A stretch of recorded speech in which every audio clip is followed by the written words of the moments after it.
Are we live? I didn't hear a one out of Travis. I guess we're live. This is embarrassing. I know this is terrible. We're off to a great start, y'all. But welcome to Around the Hoot episode what? Five? Six? Six? Five? Sure. Five. Six. Five. There you go. Episode 5. Okay. We are back with some more Overwatch. We're in the last week of Stage 1. We are almost here. It's almost time for the Stage 1 playoffs. There's a lot of stuff that's in flux. So we've got a lot to talk about. First, let's introduce you to who we've got here. To my left, you've got Noah Waltzer. Right above me, you've got Christian Kutlik, and then up in the corner there's Travis Elliott, who did not count me in before we started. So leading to our bumpy start. But you know what? It's cool. We're here. We're ready to go. So I guess we'll start out like we do every week and look at our power rankings, and then we'll just let that kind of spin off into the conversation that we want to talk about. Our week 4 power rankings. Week 4 power rankings for the second week in a row. Yep. We've got a new number 1. So this week, moving up from the 3rd spot, we had the London Spitfire, who dominated last week. And especially with their domination over Seoul, which I'm sure we'll get to, was the huge catalyst that kind of bumped them up into this spot. And then dropping down from the 1st spot into the 2nd spot was the Excelsior. And then Seoul is dropping to a season low of 3rd place. I mean, they're still 3rd, so, you know, they're still Seoul. Still in the playoffs. Still in the playoffs, still in the titles. So Vincent High is the best team in the history of the game. You know? I mean, yeah, it's like it sounds weird, but like for especially what people kind of put on this team if coming it's in, not first, like, it's failure. That's the Seoul way. Exactly. So you know they're gonna have to swim back to Korea. You know? Not if it's not, yeah, exactly. That's the swim way. And then we've got a new number 4 as well, kind of cracking up into the upper echelon. Is Boston Uprising? They went up from 5 last week. They played really well. I know They surprised everybody because I think in the first week we kind of all said they were going to lose that first game, right? Or I don't. You mean for last week? No, for like even the first when we week started, they didn't look. Oh, we started, preseason. Yeah, well, we always knew with Boston it was going to come down to like they drafted or they picked up all these players that were really coachable and they want to work on the system together. So it was like it's a matter of time. Either they're going to do well or teams are going to read them and we'll be able to counter them in some way and they'll be useless, right? Yeah, and they always a matter of time. Yeah. They came out. They were ranked pretty highly by a bunch of pros before the season started. Yeah, so I think they're finally kind of living up to it. They're coming into their own and they're up in the 4th spot. So, but that bumps Noah's favorite team, the Houston Outlaws, out of that bumped Houston Outlaws came back up into the 5th spot. Although I think Noah's probably a little bit more okay with it now than he was a couple weeks ago. I've come to terms. They've proven themselves to me. I've turned the leaf on Houston. Not enough to like kind of be shaky on them without Linkser, but they showed a lot without their superstar player, in my mind. Maybe not their well, Jake's the superstar because he's like he's the John Cena of this fucking team. He's the Tony Romo of this team. Let's be fucking real. But really talented, but really limited. And probably he's going to take his team to the playoffs and lose in the 1st round for 8 years. You're gonna be so frustrated the entire time. And then he'll come back as a really good commentator, and it'll be fine. Yeah. That's scarily accurate. We just saw the future. Our third eye collectively opened, and we saw Jake. But yeah. It was impressive what they showed without Linkser. I liked what Jake did. I liked a lot what the tank line did of Houston. Houston's tanks really impressed me this week. Yeah, so Houston in number 5. And then Valiant slipped 2 spots down to number 6. I think they're still they're up towards the top, but they had a pretty rough week. They went 4-0 against the Fusion, but then got stomped they got 0-4. smashed by Boston, but they didn't have Unco. Yeah, exactly. So like the first 2 matches. Yeah. I think so. Was Unko sick, or did they just not play Unko? I don't know. Which, like, I to think me, they just didn't play that him. factors into how good a team is. Like, it's kind of like it's the coach's decision whether or not to hold a player out of the lineup or not. And it's The kind coach of is like, part of the coach Right. and staff are part of the team. right. Yeah. And so, we like, we can't judge potential. We can judge what's in front of us. that was definitely why I knocked, Seoul, and everybody was like, oh well, they didn't have Ryu when they got stomped by London, and I was like, that was the coach's decision to not play the bet in my mind. Well, no, the best he was support. actually sick that game. Was he sick? Yeah. I was told, like, in an interview they said they No, just yeah, didn't I know. feel like the matchup fit. I know because ESPN pushed back on that one because Tyler was there. He talked to me. He's actually sick. Gotcha. Okay. Yeah. That makes me feel a little better about them then, because, like, if you're just like, well, you look like Bill Belichick not playing Malcolm Butler in the Super Bowl. You're like, why is the guy who won you a Super Bowl a couple years ago sitting Can we on not the talk bench? about the fact that Malcolm Butler won the Super Bowl? It's fine. I don't But need to talk about it. like, they sat him on the bench, and like that. Yeah. When they were saying that holding out Ryu was a coach decision as opposed to like, oh no, he's sick. Like, I was kind of like, what are you doing? Yeah, at first I thought, because if that had ended up being the case, so that would have Korean been a pretty coaches just bad. like to fuck with everybody, and they just like make shit up. I'm telling you. God. Yeah, it's a coach's decision. You decide to sandbag and throw. It's like psych. And then you do some weird shit going on in the back, or they legitimately decide to sandbag like halfway through the season, like some teams fucking do. Now, So maybe not intentionally. Are we but, just like, establishing some odd racial stereotype where Korean jokes are just lies? I've been watching Apex since season 1, dude. Come on.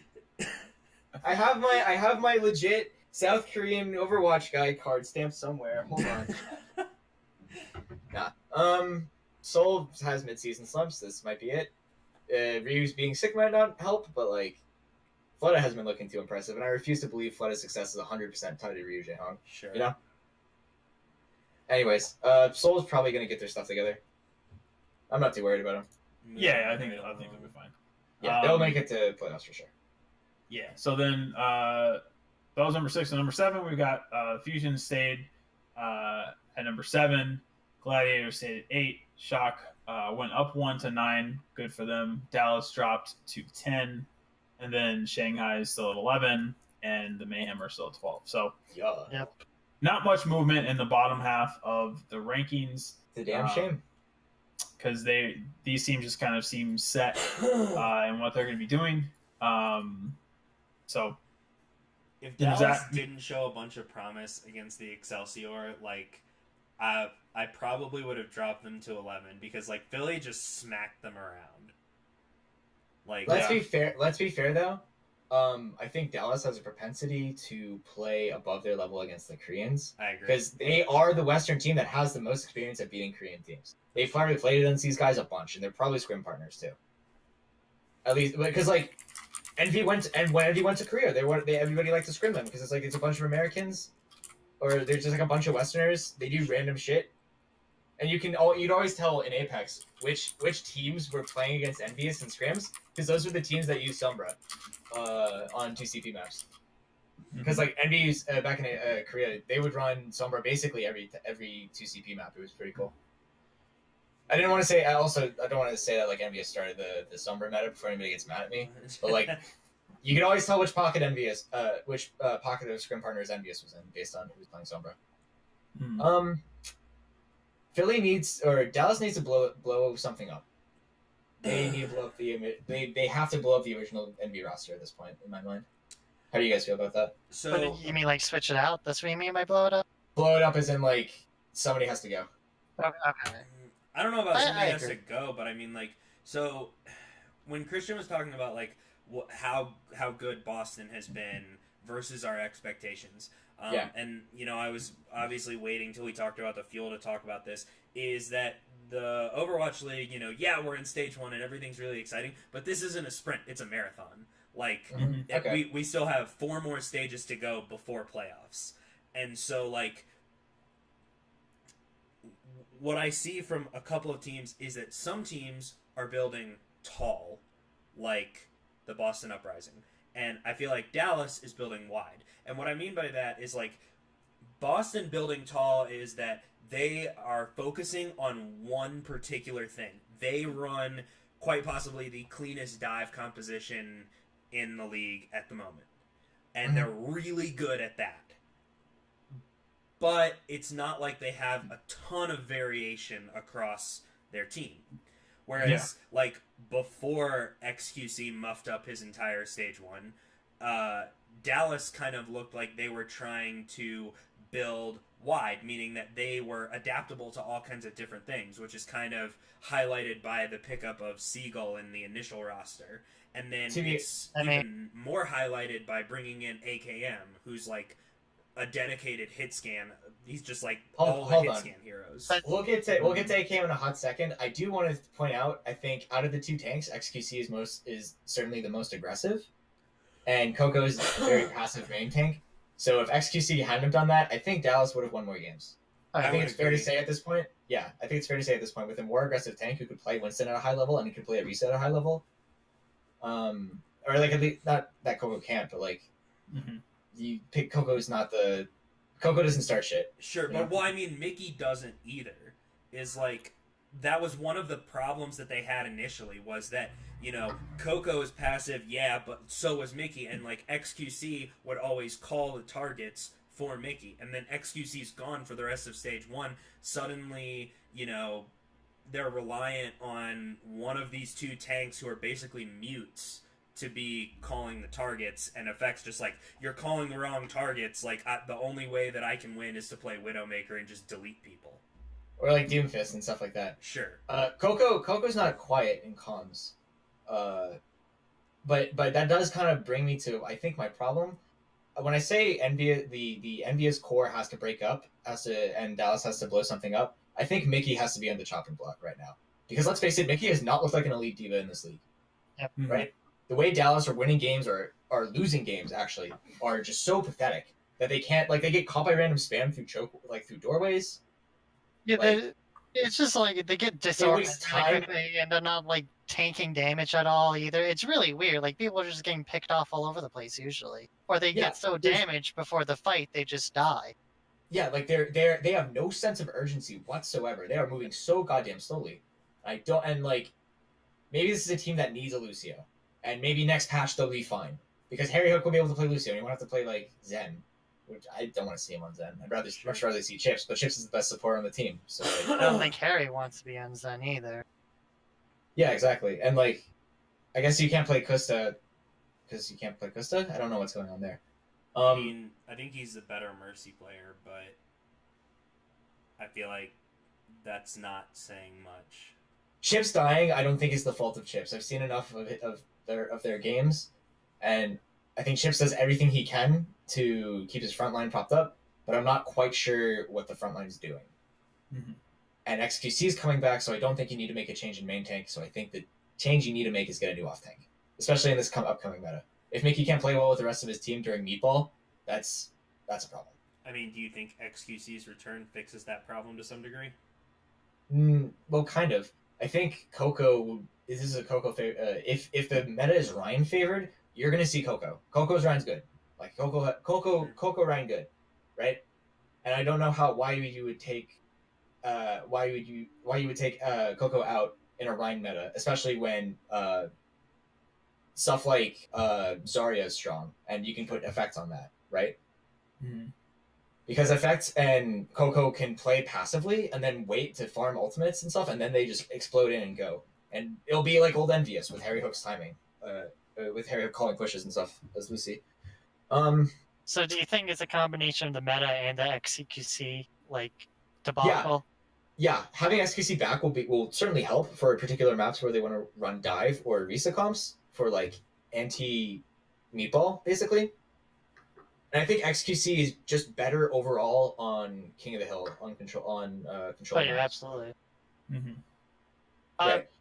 For me, I even think they need to put Seagull bitmap back more because like recently he's been kind of just stuck on that Junkrat and it's just not working for him. He's not being a great DPS, but that might be a problem with the tank line and everything too. Well, it could be, but also let's think like, what does Seagull play at a high level? Usually he plays Well, on stream Junkrat. it's Genji, and then like competitive is always Junkrat. It's just Junkrat. So like No. to me that just said well, but NBS doesn't play dive, so why would he play Genji? Well, I'm just saying, like, why does he keep playing Junkrat? It's obviously not working for them.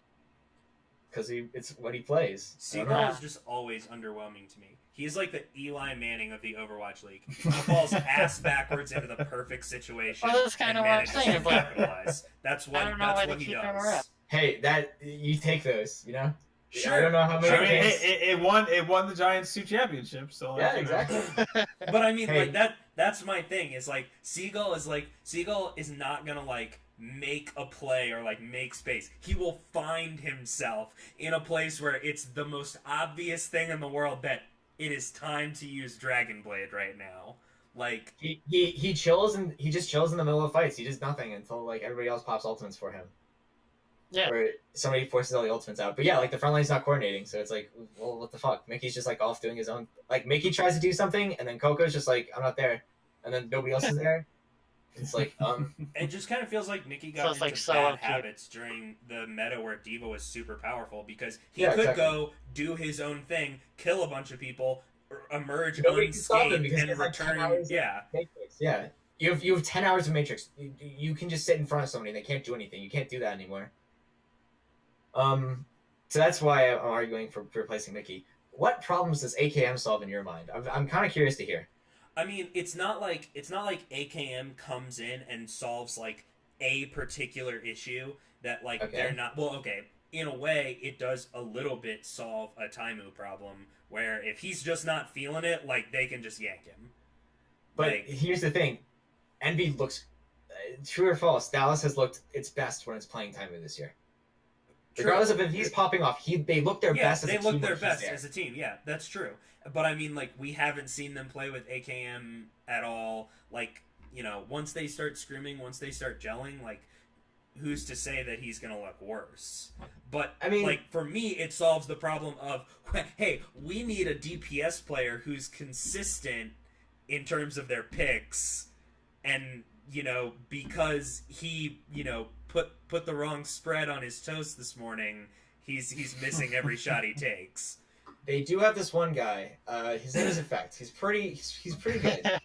He's pretty But good. I mean, it opens up other avenues for Effect as well. I mean, Right. like AKM just like he has AKM and Effect sounds nutty. I agree.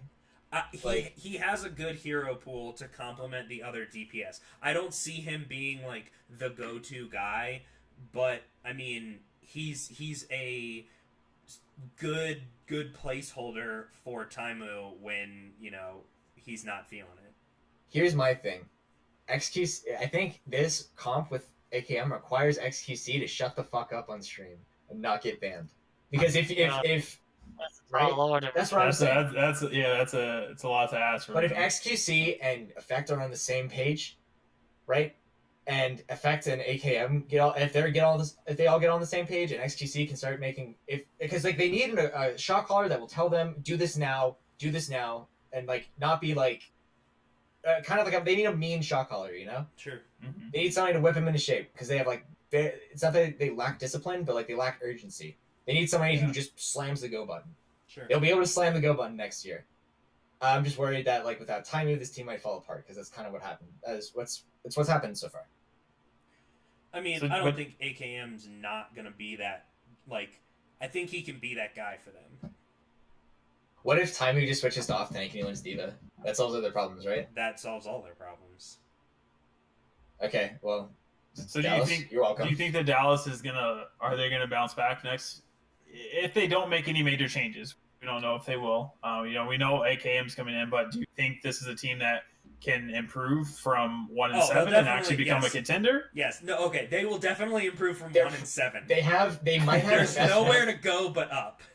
They might have the best. They have a top 3 Western support duo, but Yeah. it's the worst meta for both of them. Yeah.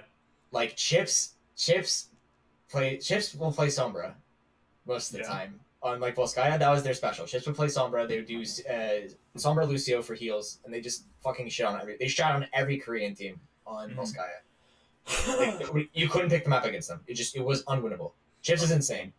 Too bad we're not doing Volskaya this stage 1 right now.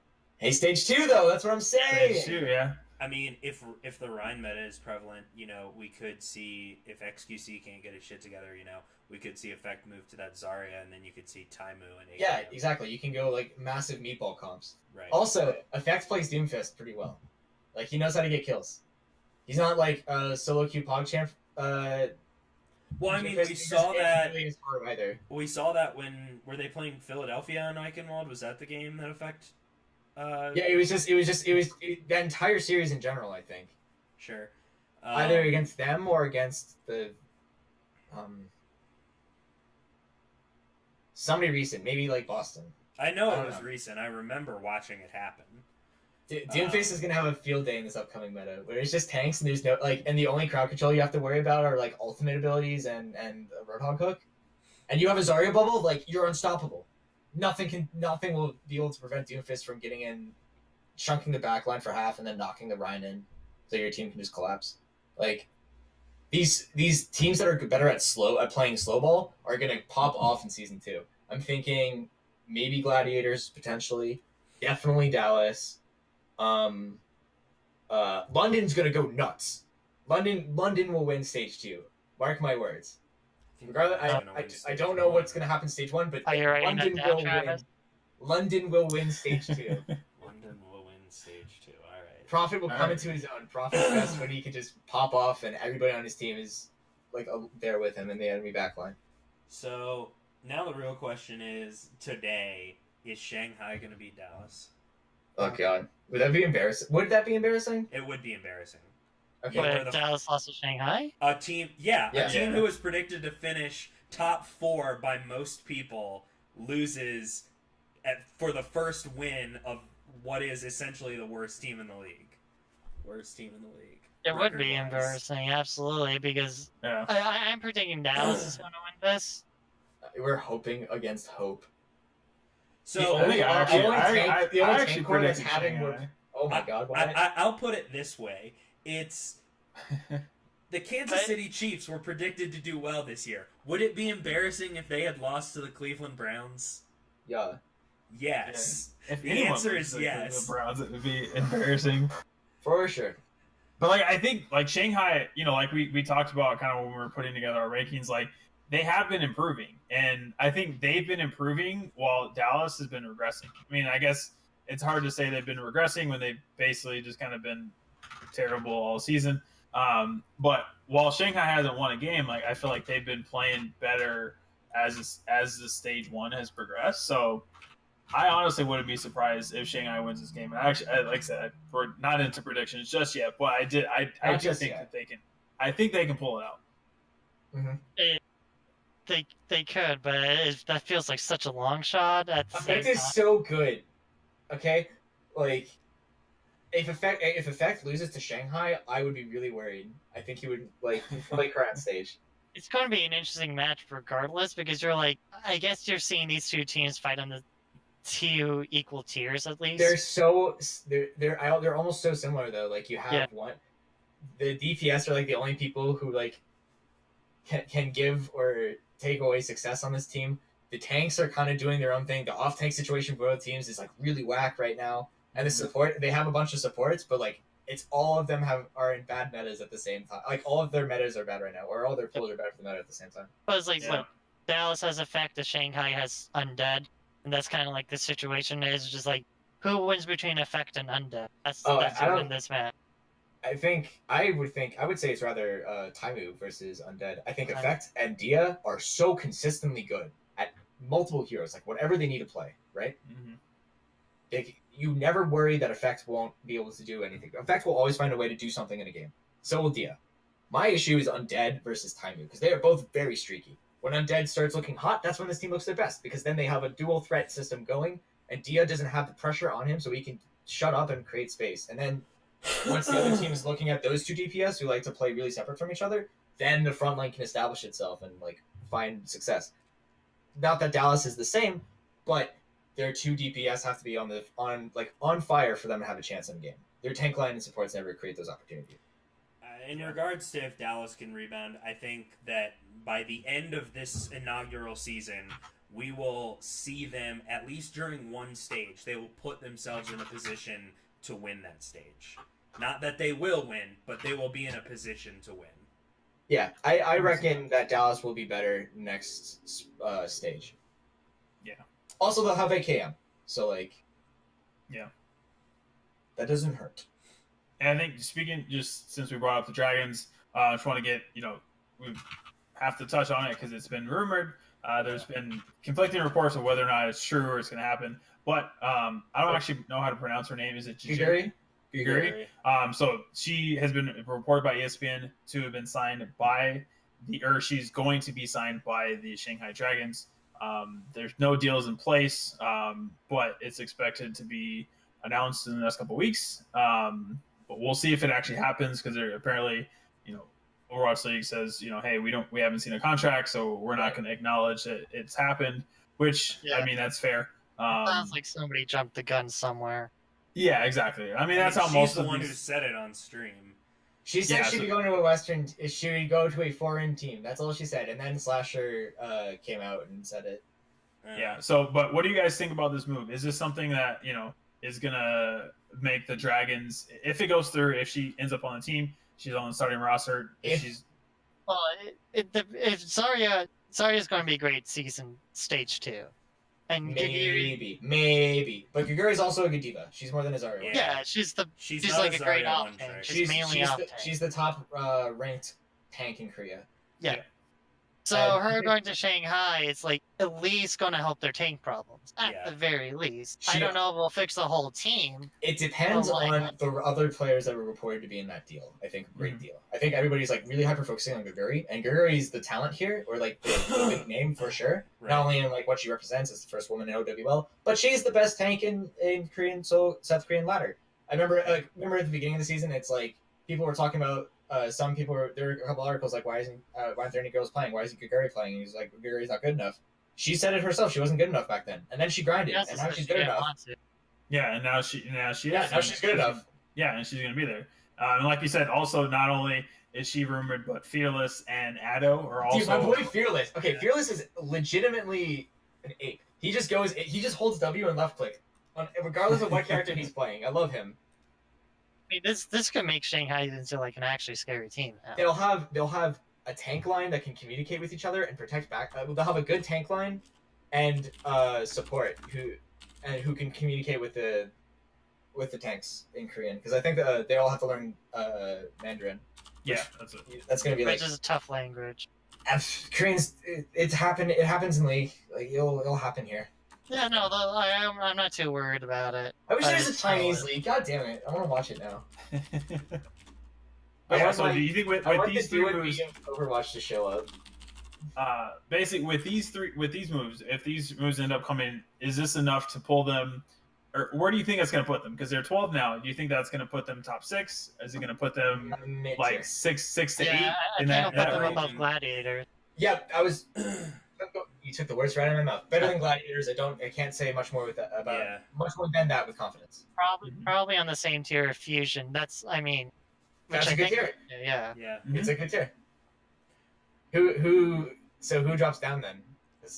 If somebody's entering top 6, somebody's leaving top 6. If I'm gonna be honest about who I think is leaving, no, Fusion's not top 6. Never mind. To be honest about who I think is leaving the upper echelon, in stage 2, provided that they don't make any changes. Granted, we haven't seen a lot of substitutions from them. Is Houston? Really? Because they've been almost breaking that top 4. So basically, you think they can't hold up what they've been doing the last few weeks? They've been popping off without Linkser. They have been popping off without Linkser, but I mean, I think that as the meta shifts, and granted, they have a good Lucio player, but I think that as the meta shifts, I don't know how Houston is going to handle that. They have not been a team. They're a tall team. They're not a wide team. Like, Cool Matt is Diva. I don't know about Jake that. is Junkrat. When will Diva never not be useful? I'm not saying Diva's not going to be useful. I'm Unless just saying, like... Yeah, they never will. It's real. Muma is basically Houston's version of XQC. He's what is it, Winston and Orisa. Like, I just there doesn't. You don't think he'll have a good? I think Muma might. He won't have like a god tier run. Like it won't be Kaiser 2.0. Sure. But like, I think Muma should be able to get the job done. Yeah. Well, I think when you're saying like they're not a Y team, I kind of disagree on that. Just because like so many people counted this team out at the beginning of the season, they really like pulled their weight. You know, It's they mostly really just me like, shouting into an echo chamber and then. I was gonna say who was counting them out, because I mean, like in Well, preseason, like- in preseason polls for all of us, Houston made top 6. Yeah. All right, then maybe it was just the minority being loudest. Yeah, sorry. Yeah, 'cause we had our rankings, we had them at 6 before we. Hey, they finally started to. I needed them to play Soul, okay, and they finally did it. And they played pretty well. Yeah, if they played Soul earlier, I would have gotten off the hate train earlier. Sure. It was just Noah's blind hatred of Optic. That's all. But I mean, Yeah, one of honestly. the reasons that I look to them and say that I think they're going to fall off in stage 2, as opposed to, you know, some of the other teams that we see up there like New York and Seoul and London, is because, you know, while we haven't necessarily seen width in their team to continue what I've been talking about, they have depth on their roster, which is, to me, is implied width. Why else would you have all of these players in the secret wings? weapon Mendo, he's coming. Like, and I think that, you know, I agree that Houston is a good team, but I have my doubts about how well they'll be able to handle the shift. Who do you think on Houston now will be most impacted by the change in meta? I think it will honestly be Muma. I think Linkser and Jake will adapt pretty well. Oh, but okay, but like I want to talk about that actually. Like, what will Linkser play now? I think just because it's not going to be a dive meta, it doesn't mean Genji's going to be completely. I'm not useless, just talking you about know? Genji. Sure. Well, yeah, but like if other teams are just running meatball comps, like is Linkser's Reaper up to par? You know. It could be Reaper, but like, Reaper's still so weak in the meta. Like, Well, even that's what I'm if saying it's for triple stage tank. 2. For stage 2. Personally, I think that Like, what does he play though? Can Linkser out tank people too? No, I don't. know what No. Linkser's Reaper looks like, but the thing that I'm most concerned about is if we think Zarya is going to be strong in this meta. Like, yeah, Genji's not dead because of, you know, maybe a lack of dive comps, but Junkrat definitely might not be the pick. Like, you're just feeding damage to Zarya. Like, At the because same all time- Junkrat is chip damage. If they've run a doofus, you know, Junkrat's good against that usually, especially with the double concussion. Zarya bubble. No, not with the Zarya bubble, of course. Yeah, not. exactly. Like the Zarya bubble removes Doomfist inhibitions. That's You just go off. the thing about Doomfist is, like, yeah, he could be prevalent in a Also, Lucio meta. he sucks on like half the maps in the game, just by design. So like, he won't be that huge. Sure, but it's like my contention is Zarya, and Zarya is a good matchup against Junkrat. And while, you know, everybody says like, no, Jake is more than just Junkrat. Okay, well, he's Junkrat and Genji from what we've seen so far, and I need to see more. His soldier's good. He just never plays it because they don't need one. Sure. But, like, I need to see more to believe that if this is fair what as we think decent. is going to happen, As fair then... as Still for Ram McCree, right? Linkser was the McCree. Yeah, Okay. I don't think Jake has ever run... Jake would probably play the Reaper, TBH. He could. But again, I need to see more. Like... Maybe Linkser. I don't know. It's hard to say. Someday you go back and watch Houston playing Temple of Anubis and see if they ever got dipped into the brief run of Reaper playing on I that know they map. dipped into the May. I don't remember who was on Reaper though. I don't Who was think on they May? were Is on it- Reaper. Who was on They May? didn't The go fuck? for the full Talon Knights because I think one of them was still up during the fight. Who played May? What the fuck? On my brain not Houston working. and Anubis? Yeah. Besides doing the wall boost, I mean. No, I think it was just the wall boost. Yeah, that's what I was saying. Like, it's Anubis. I don't think anybody on May will No, be probably that's- pretty solid. TBH, this upcoming meta. I'm excited. I'm excited for a new meta. I'm excited for No More Mercy. Let's be real. Yeah, I think Let's that's stop what beating around the everyone's saying. bush. Fuck that hero. I'm so done with it. I'm Except so for ready to. Mercy. I'm so ready to see Deathball come back. Deathball is the best meta. It's impossibly fun to describe. Like I had the most amount of fun ever playing on Ilios against Quad Tank the other day. Like, it's exhilarating. I want So should we talk about our Philly picks and this week? Boston. Yeah. Sorry, I'm just popping off. I'm interested to see how Philly and Boston will adapt to this perceived meta we have. All right, so this week's picks. So we've already kind of touched on this one. Dude, we are a really good split on this first map today. Yeah, so the first map, I think this is like the most decisive one that we've had in a while. So we've got Dallas versus Shanghai. So it looks like we are split down the middle, 3-3. And here on our which probably means we podcast we're at lost. 2-2. Yeah, probably. But so I've got the Dragons. So do I. And Travis does, and then I think Noah and Christian are going with Dallas. Yeah. I'm on the right side of history right here. Let's go, Liam. I struggled with this. I had to think about it for a while. Yeah, I thought about this one too, but like I'm pretty sure I filled this in last. Yeah, like it's. Oh. See, the thing is like, if Shanghai wins, I can still be happy because I got a pick right. But if Dallas wins, I can be happy because my team didn't lose to Shanghai. So you're going for the safety strat. I am. All right. Christian, do you want to talk about what we think Dallas will win? Or do you want me to do it? I think even though, like, we talked about it earlier, I just think Dallas is way more coordinated than Shanghai, just in the end. Like, even though they are a mess, whenever you see Shanghai play, they just seem so sloppy on all over the place.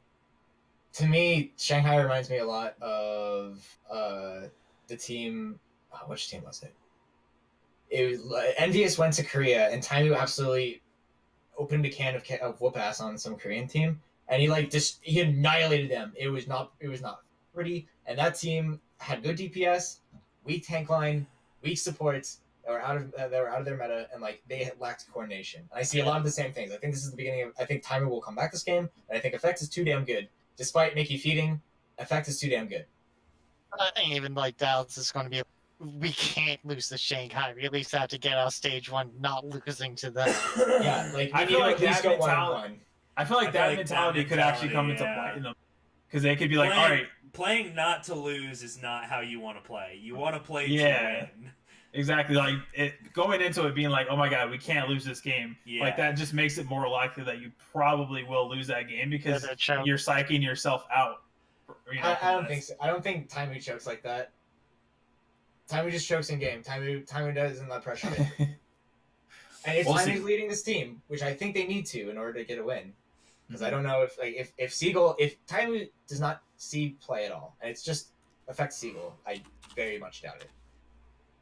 Just throw that up. So we'll find out in a couple hours who was right there. In 10 minutes, you mean? 10 minutes we start, yeah. Oh yeah, true. 10 minutes. All right. All right, Noah. Do you want to talk to us about why you think San Francisco is going to beat the Gladiators? I will talk about why I think You're San the Francisco only beat one. the Los Angeles Gladiators. All right. So lay it on us. Why is Baby gonna rock the Baby Bay challenge and beat the? Because who the fuck's gonna stop him? Tell me who's gonna stop him. But you said it this entire time. Baby Bay is not on. Yeah. So San Francisco sucks. But the thing is, like, when he doesn't pop off, it's because he's getting focused down. Who's gonna focus him down? Like, Los Angeles doesn't play like that. Los Angeles, like, they've been so unconvincing in their wins recently. They've been in such a downswing. That's true. And Dante will get in the back line, and Dante will make a mess. I guarantee that. We've seen Doc playing very well recently, right? He's finally stopped dying, finally calmed down. Nevex has been playing better. And Sleepy's been consistent. Not great, but consistent. And I don't think I like San Francisco any more than I did last week. But I think Los Angeles is on such a bad tear right now, or on such like a bad run, especially with like I don't know. I just think people have figured out Los Angeles. They don't have anything else to show right now. I don't think their tank line is strong enough to overcome. Their tank line is not strong enough to win fights on their own against San Francisco, and that's usually how Los Angeles outmuscles other teams. So, bang, All right. that's it. We'll see. See, I just like fundamentally disagree. I feel like their tank line is stronger. Like I genuinely believe that like the DPS matchup is so far in LA's favor that it's laughable. It might be, but like this is DPS right now is in like not the greatest state because you can just get res. What matters more like impact kills and like commanding resources in a fight. And whoever has the better tank line will command more resources in a fight. More tanks means more support ult charge. More support ult charge means more Valkyrie. More Valkyrie means more res. Therefore, you can be a DPS and die. You need to be if you want to be a tank, you have to do your job as best as you can. I believe. I think tanks are carrying in the league right now. That's it. Moving on. It's fair. All right, let's see. So we've got Valiant versus Soul Dynasty. So moving on. Nobody picked LA. Yeah. I will be very happy if LA wins, but I don't know. Sure. It's a long shot. You're a realist. Yeah. If they don't beat Boston, if they get forward by Boston, If they get forward by Boston, Yeah. what happens when they play? Okay, so Boston is like a B plus is like the cheap name brand or not name brand version. You know how like They're the generic version. Yeah, that Boston is that of a Korean team, specifically Seoul, how they like to play. So Boston is off-brand Korea. Yes, exactly. Which is why, segueing into Thursday's games, most of us, except for somebody here with a purple shirt, thinks that the Fusion will be able to beat the generic Korean Uprising. So Travis, why do you hate Boston? I mean, I hate all Boston sports teams, and I don't even cheer for New York, so that But might why be... you pick Oh, Philly, that's though? not true. I don't hate the Celtics. Especially what happened this weekend. So, I mean, I'm picking Philly here just because, like, to me, Philly is, like, the dark horse. They are the X factor. I think he's just feeling high off of the Super Bowl win. Maybe and a little. And he just wants Philly to rule everything. Fraggy is going to feed out of his mind. It's not like That's genuinely he's possible. gonna be so bad. I like how Charles doesn't even deny it. He's just like, That's probably gonna happen. If Fraggy just dies against other teams when Philly's backline has no pressure, what's gonna happen when Philly's backline gets jumped on by Green Casper and Galmsu and all those guys? It's gonna be like Striker's gonna just tear a hole through them. I feel this game. Like, what do they have to deal with Striker? What do they do against a good Genji? That question is still unanswered because Shadowburn out Genjiing them isn't dealing with the Genji. You're ignoring the problem. You're literally taking the New Orleans Saints 2000 like 9 to 2000 forever approach where fuck defense. We're just gonna outgun you. You're gonna score 35 on us, but we're gonna score 42. Sure, the chip Like killing Philly's so volatile. I hate it. I mean, I love the team, but I hate it. The thing for me is like Philly has that X factor. Like there's no doubt in my mind that like Boston is favored in this matchup. Like if I was gonna if you were telling me, all right, here's $50, go place a bet, I'm placing that bet on Boston because I want to win money in that situation. But like I think that Philadelphia can do this just because if you go back and you watch them play against just a plethora of teams, but specifically New York Excelsior, the holds were razor thin. Like, I'm talking like if that payload moved one more inch, like New York would have had it, and Philly held over and over and over and over. Like, but New York's the most volatile team themselves. They're just better at what Philly tries to do, of just like our DPS are gods. And we're gonna make picks for them, and we're gonna PogChamp all over you. I mean, on another level, to be quite honest with you, I am not convinced that Boston is not that team that plays to the level of its opponents. It has given me no reason to think otherwise based on the games that it has won and lost. Boston? Yes. Who did they lose to? San Francisco. When? Like week 1. Week 3. Well, week 2. Okay, week 2. What week are we in? I was 5. pretty sure it was week 3. Week 5. We're in week 5 right now. Like, week to week, Boston has improved the most. They're on a 4-game winning streak right now. Oh, that's stage 2. Yeah, it's week 2 because we all predicted Boston to win that fight and they didn't. Is it? Yeah, it's I week have 2. the predictions up. But Oh, then, yikes. Yeah, okay, that's Boston what has it made was. massive And then strides it was since then. The next week, they went and played 3-2 against Dallas, who was arguably suffering still pretty hard in week 3. And that then was they the beat first London. time they got a win. That's true. And then they beat did. London. They did go. I don't know why London is a harder. I don't know why London was a more difficult match for Boston, but or no, I don't know why Dallas was a more difficult matchup than London, but like, Alright, it's 3 minutes to the games. oh my god, oh my mean, god. So My thing is just, I think Boston plays up and down. Like, they play to the level of London, they play to the level of Dallas, they play to the level of San Francisco. I think if you're playing to the level of Philadelphia, Philadelphia is going to beat you. All right, that's fair.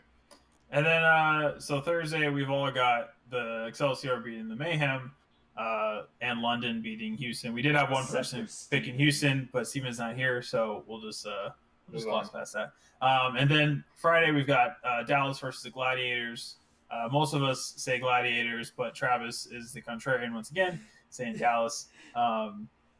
Which this one I could honestly see going either way, but I think this is the big whatever. Yeah, it's just kind of like the toss-up of the week.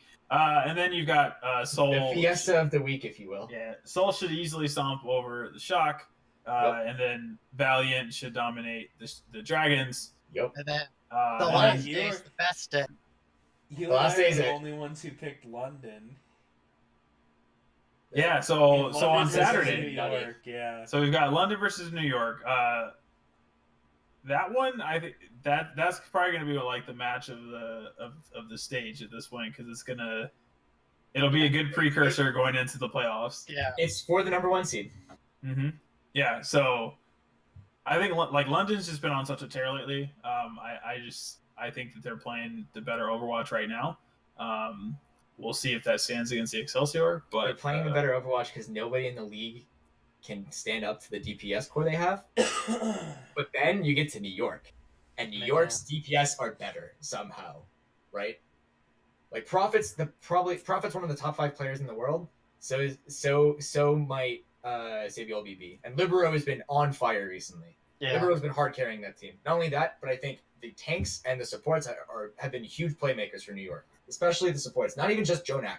Arc has shown himself to be the best Mercy in the league right now, and that's like it's not a huge margin, nor does it matter that much. But having a Mercy that does not make mistakes makes it very hard for other teams to punish, especially when they like to play a more passive and defensive style like London does.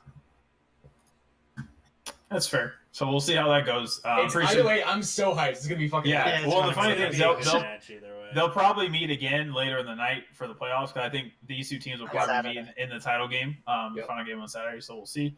And then Wouldn't we've that got be Boston versus Houston. Whereas we're split once again, or sort of split. We've got 4 for Boston, 2 for Houston. I said Houston mainly because I stuck with them since the beginning. Yeah. And I feel like if I strayed away, it would be a betrayal. Also, Shouldn't be you're a in New York week guy and one. you hate Boston, so there's Yeah, that. exactly. Yeah, don't even lie. Don't even lie. Well, it's a minor factor. Just a little bit. I mean, I think Houston have proven competent against, dive compositions thus far. Granted, Boston runs it better than anybody else, but I think that Houston should be able to take care of business here. Cool. And then the final game of the week before we get to the title matches, we got Florida versus Philly. Philly should easily win that one. Yep. Florida has been pretty bad. Yep. And then after that, we don't know who the title games are going to be just yet. Probably because- some combination of Seoul, New York, and London. If all of our predictions. Yeah, I'm pretty sure those top 3. It'll probably be, I think, depending on how that Maybe New York and London again. goes.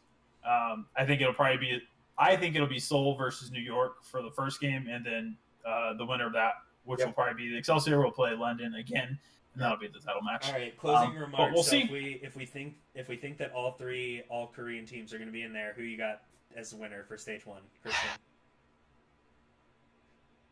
I want to say Houston.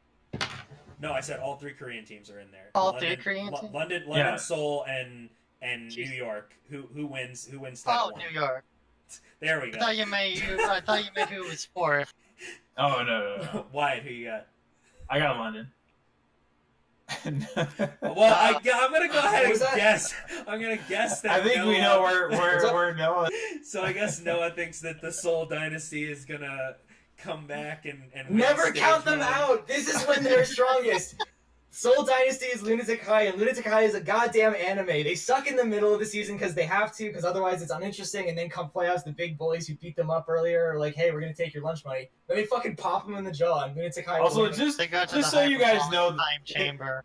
Noah's right. dedication to this team. You have not lived until you've woken up in the morning and looked at his tweets when Lunatic High reverse Dude, swept whoever during Apex Season 4. That was I just remember season he looked, 3. Season 3. Season 3. Like I No, just it was remember season seeing. 2. They reverse swept in season 2, and that was like the most. I remember seeing his tweets in the morning, and it just looked like he went through a roller coaster of emotions throughout I the night. did. And like he They was were like about to was get all 4-0'd. caps It and was like they were about to get 4-0'd, and then they came back. Listen, all of Overwatch, all the Overwatch esports Twitter at that time popped the fuck off with me. So I am You just with weren't Wyatt following them yet. in the London camp. To be fair, we are talking about a Cloud9 team. They could easily pull a Cloud9. That's very true. That's And very I- true. Hatred for like- Cloud9 strikes again.